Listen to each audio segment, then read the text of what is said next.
দৃশ্যটি দেখতে কিছুটা বহমান পাহাড়ি নদীর মতো মনে হলেও এটি আসলে কোনো পানি নয়। শুনতে অবিশ্বাস্য মনে হলেও সত্যি যে এটি চোলাই বা বাংলা মদ। শুধু তাই নয়, মাটি খুঁড়তেই গুপ্তধনের মতো বেরিয়ে এসেছে ড্রামের পর ড্রাম মদ। আর সেই মদ ধ্বংস করা হলে তা দেখতে ভিড় জমায় স্থানীয়রা। আর এই অভাবনীয় অভিযানের বেশ কিছু ভিডিও ছড়িয়ে পড়েছে বিভিন্ন সামাজিক মাধ্যমে। বুধবার গাজীপুরের কালিয়াকৈর উপজেলার ঠাকুরপাড়া এলাকায় এই অভিযানটি পরিচালনা করা হয়।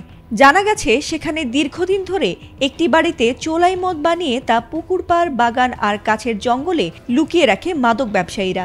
গোয়েন্দা তথ্যের ভিত্তিতে যৌথ বাহিনীর অভিযানে ঘরের মেঝে ও জঙ্গল থেকে 15,000 লিটার চোলাই মদ জব্দ করে প্রকাশ্যে ধ্বংস করা হয়েছে।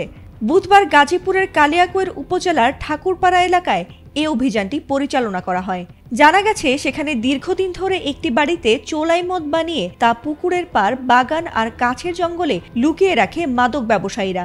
গোয়েন্দা তথ্যের ভিত্তিতে যৌথ বাহিনীর অভিযানে ঘরের মেঝে ও জঙ্গল থেকে অন্তত 15,000 লিটার চোলাই মদ জব্দ করে প্রকাশ্যে ধ্বংস করা হয়েছে।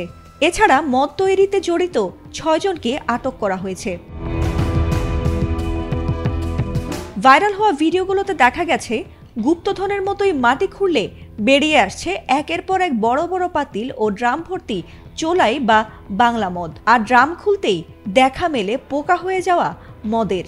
এরপর এলাকাবাসীর সহায়তায় পুলিশ ও সেনাবাহিনী একযোগে সেগুলো ধ্বংস করেছেন। এক এক করে ড্রাম ও পাতিল ভর্তি মদ ঢেলে ফেলা হয়েছে পুকুরের কাছে, আর তা গড়িয়ে অনেকটা পাহাড়ি ঝিরির মতো বহমান হয়ে মিশে গেছে কাছের একটি শ্যাওলা ভর্তি পুকুরে। পুলিশ ও স্থানীয় সূত্র জানিয়েছে, স্থানীয় প্রশাসনের চোখ ফাঁকি দিয়ে দীর্ঘদিন ধরে এই গ্রামে চোলাই মদের কারখানা পরিচালনা করে আসছিল চক্রটি। এরপর বুধবার সকালে 4 ঘন্টা অভিযান চালিয়ে 15,000 লিটার চোলাই মদ লোকজনের সামনে ধ্বংস করে যৌথ বাহিনী। অভিযানে সেনাবাহিনীর মৌচাক ক্যাম্প, বিজিবি, কালিয়াকৈর থানা পুলিশ ও মধ্যপাড়া ইউনিয়ন পরিষদের গ্রাম পুলিশের সদস্যরা সহযোগিতা করেছেন।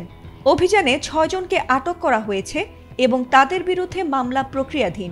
এছাড়া এমন মাদক বিরোধী অভিযান অব্যাহত থাকবে বলে জানিয়েছে পুলিশ। ফাতিমা সুলতানা, এটিএন বাংলা।